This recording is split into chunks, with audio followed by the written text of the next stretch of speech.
شروع اللہ کا نام لے کر جو بڑا مہربان نہایت رحم والا ہے۔ اے پیغمبر صلی اللہ علیہ وآلہ وسلم، لوگوں سے کہہ دو کہ میرے پاس وحی آئی ہے کہ جنوں کی ایک جماعت نے اس کتاب کو سنا تو کہنے لگے کہ ہم نے ایک عجیب قرآن سنا جو بھلائی کا رستہ بتاتا ہے، سو ہم اس پر ایمان لے آئے، اور ہم اپنے پروردگار کے ساتھ کسی کو شریک نہیں بنائیں گے، اور یہ کہ ہمارے پروردگار کی شان بہت بلند ہے، وہ نہ بیوی رکھتا ہے نہ اولاد، اور یہ کہ ہم میں سے کوئی بے وقوف اللہ کے بارے میں جھوٹ گھڑتا ہے، اور ہمارا یہ خیال تھا کہ انسان اور جن اللہ کی نسبت جھوٹ نہیں بولیں گے، اور یہ کہ بعض بنی آدم بعض جنات کی پناہ لیا کرتے تھے تو اس سے ان کی سرکشی اور بڑھ گئی تھی، اور یہ کہ ان کا بھی یہی اعتقاد تھا جس طرح تمہارا تھا کہ اللہ کسی کو نہیں زندہ کرے گا، اور یہ کہ ہم نے آسمان کو ٹٹولا تو اس کو مضبوط چوکیداروں اور انگاروں سے بھرا ہوا پایا، اور یہ کہ پہلے ہم وہاں بہت سے مقامات پر فرشتوں کی باتیں سننے کے لیے بیٹھا کرتے تھے، اب کوئی سننا چاہے تو اپنے لیے انگارہ تیار پاتا ہے، اور یہ کہ ہمیں معلوم نہیں کہ اس سے اہل زمین کے ساتھ برائی مقصود ہے یا ان کے پروردگار نے ان کی بھلائی کا ارادہ فرمایا ہے، اور یہ کہ ہم میں بعض نیک ہیں اور بعض دوسری طرح کے، ہمارے کئی طرح کے مذہب ہیں، اور یہ کہ ہم نے سمجھ لیا ہے کہ ہم زمین میں خواہ کہیں ہوں اللہ کو ہرا نہیں سکتے اور نہ بھاگ کر اس کو تھکا سکتے ہیں، اور جب ہم نے ہدایت کی کتاب سنی اس پر ایمان لے آئے، سو جو شخص اپنے پروردگار پر ایمان لاتا ہے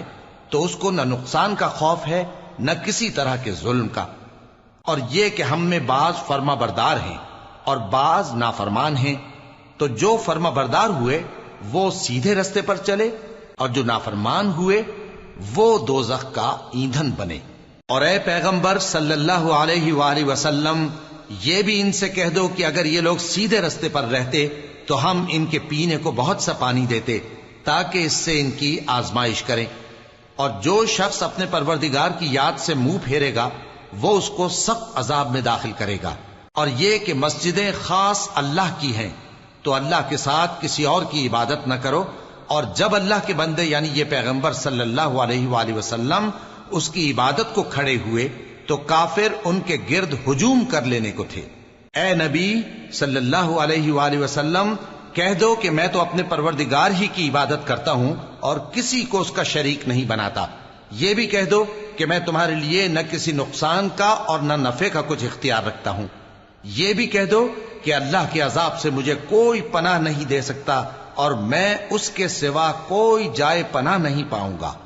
ہاں اللہ کی طرف سے احکام کا اور اس کے پیغاموں کا پہنچا دینا ہی میرے ذمہ ہے، اور جو شخص اللہ اور اس کے پیغمبر کی نافرمانی کرے گا تو ایسوں کے لیے جہنم کی آگ ہے، وہ ہمیشہ ہمیشہ اس میں رہیں گے، یہاں تک کہ جب یہ لوگ وہ دن دیکھ لیں گے جس کا ان سے وعدہ کیا جاتا ہے، تب ان کو معلوم ہو جائے گا کہ مددگار کس کے کمزور ہیں اور شمار کن کا تھوڑا ہے۔ کہہ دو کہ جس دن کا تم سے وعدہ کیا جاتا ہے میں نہیں جانتا کہ وہ عنقریب آنے والا ہے یا میرے پروردگار نے اس کی مدت دراز کر دی ہے، وہی غیب کا جاننے والا ہے، سو کسی پر اپنے غیب کو ظاہر نہیں کرتا، ہاں جس پیغمبر کو پسند فرمائے اور اس کو غیب کی باتیں بتا دے تو اس کے آگے اور پیچھے نگہبان مقرر کر دیتا ہے تاکہ معلوم فرمائے کہ انہوں نے اپنے پروردگار کے پیغام پہنچا دیے ہیں، اور یوں تو اس نے ان کی سب چیزوں کا ہر طرف سے احاطہ کر رکھا ہے اور ایک ایک چیز گن رکھی ہے۔